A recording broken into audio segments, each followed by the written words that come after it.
Hey everyone, sorry for the terrible lighting and the major congestion going on. It came out of nowhere last night and I don't know. So I'm all stuffed up. I couldn't breathe at all last night. It was terrible. It started like early nighttime and then it just progressively gotten worse.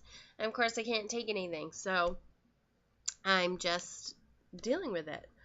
I am 8dpiui today. And I am still not feeling it. I don't know. Like, I've had crazy symptoms. So let's start with Monday afternoon. Yesterday was Tuesday. Monday, all weekend starting Friday, I started getting this major cramping in my legs, and it was getting progressively worse. So I called the RE, and they wanted me to go to my primary care, or the ER. So I went to my primary care, and come to find out, the way that my body is reacting to all the drugs I was on and the quinone is I'm retaining tons of water. So I'm bloated, which is normal in your stomach, right? Which I am. It's ridiculous how bloated I am. My husband's like, oh my God. I'm like, I know. I don't want to talk about it. I can't fit in anything. But I'm retaining it in my calves and my ankles and my feet. Like, so anyone that's ever been pregnant before in the third trimester in the summertime, that's basically how I feel, even though I don't know what that feels like. But my calves and my ankles and my feet are swollen, and it's really painful in my calves. It got better last night, and it's gotten better today. The heat is not helping it at all with it. When I stay in the AC, I'm better. I just have to remember to get up and walk around at work and have my feet raised at work while I'm there. So that happened on Monday. And then I've been temping since I had the IUI. I think since I had the IUI. Maybe not. Maybe I started temping. I started temping on 21. I don't know why this one looks fun.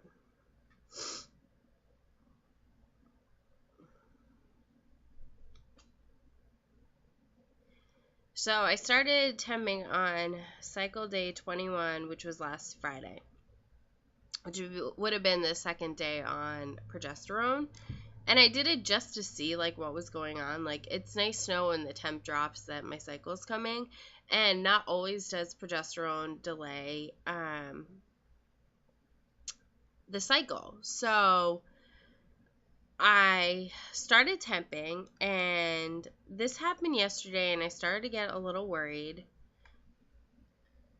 Do you see that temp drop? So I went from 97.9. I was like climbing. I hit 97.9 on cycle day 24. And then on cycle day 25, I dropped to 97.45. And I did it a couple times to make sure I wasn't just losing my mind. And then this morning, I went back up to 98.04, I think.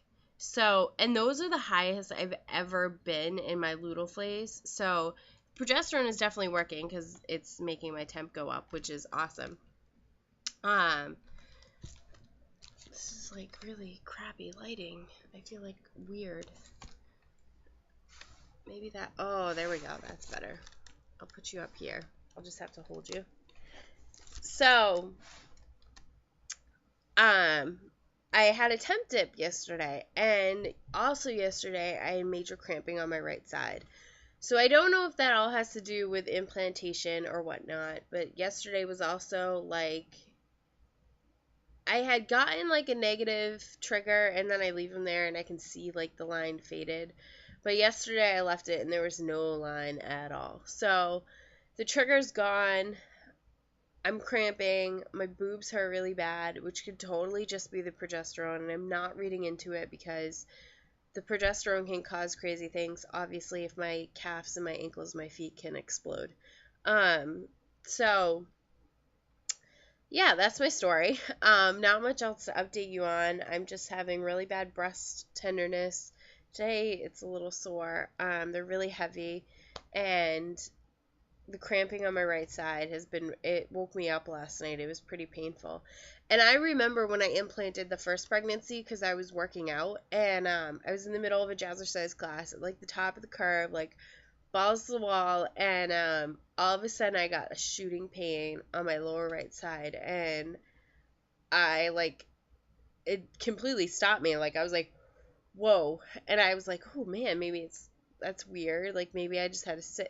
I'm always thinking it's a cyst bursting. So out of all the cramping I've had since the IUI, and the achiness, yesterday, last night, and this morning have probably been the worst. So, with that said, I'll test on Friday, which is 10 days past IUI, which is 5 days before I go for my beta, which is 3 days before I usually get my cycle. So, I I went to acupuncture last night. That was the other thing I did. I went to acupuncture last night, so she did a whole bunch of needles.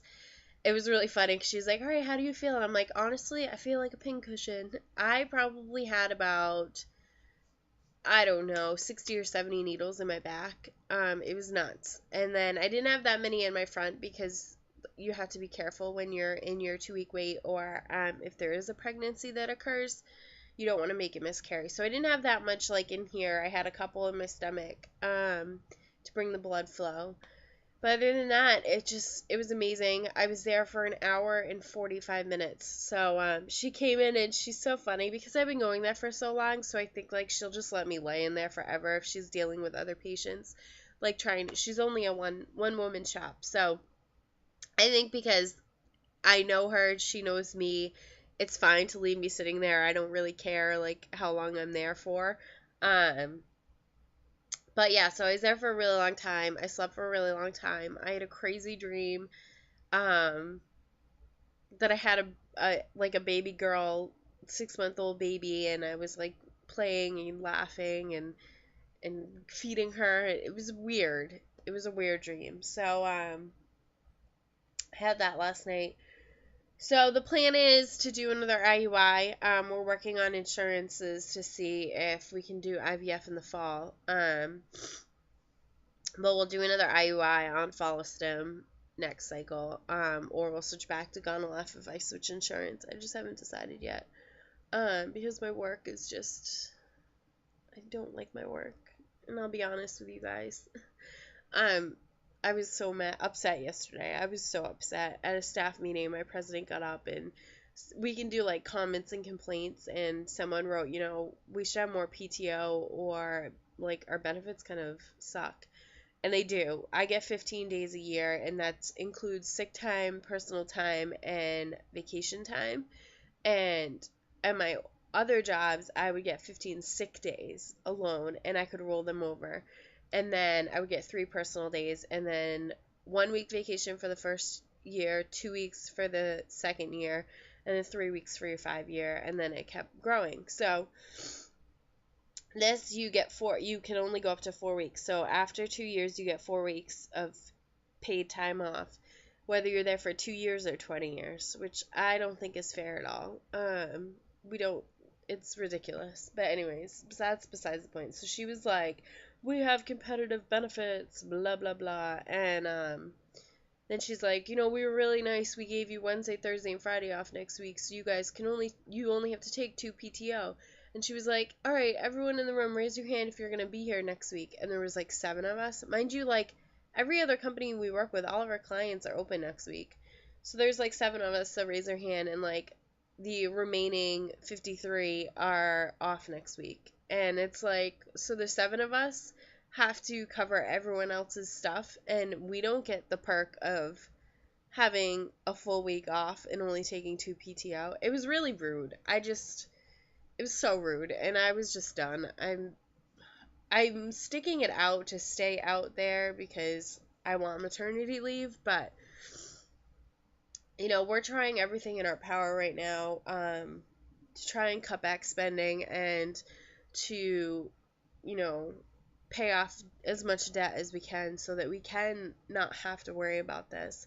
And it is nice that my husband has benefits, so I could really work any job that I want and not have to worry about benefits, as far as like health insurance and all that stuff. So it's good to know that, but it's a tough job market out there right now, and I honestly want to get into the medical field with everything that's happened in the past 3 years, it's just, I love research and medical stuff, and I love helping others, and I would just love to get into that field. But it's a really difficult field to get into with no experience and no education in it. So we'll see. But that's way off topic. So I'm 8dpiui. I know there's a couple other ladies out there in the 2 week wait with me. So hopefully there's some BFPs this weekend or the following weekend. I'm really excited for everyone. I'm cautiously optimistic is what I keep saying. I want to be really excited, but I'm also really kind of devastated at the same point. I don't know how to explain that. I just feel like it didn't work, and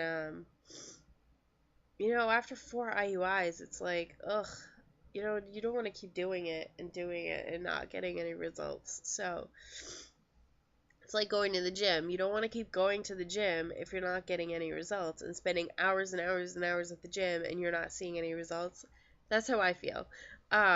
Especially since I haven't been to the gym in a month, because I really took the laying low serious this time around, because I went right back to working out after all my other IUIs, and I work out really hard. Any workoutaholics out there know that when you're working out, if your heart rate is off the chart, then you know that you're like, crazy. And I'm definitely crazy when it comes to working out. So it's been really difficult for me to kind of sit on my butt. But I wanted to make sure that my body was resting and relaxing during the 2 week wait. So I can't wait to get back to walking. I've walked a few times here and there, but not really since the IUI, so it will be nice to get back to that. But anyways, so I will update you ladies on Friday. Maybe I'll do a live test in the morning, and then we'll go from there. So have a great rest of the week, and I will see you guys at the end of the week.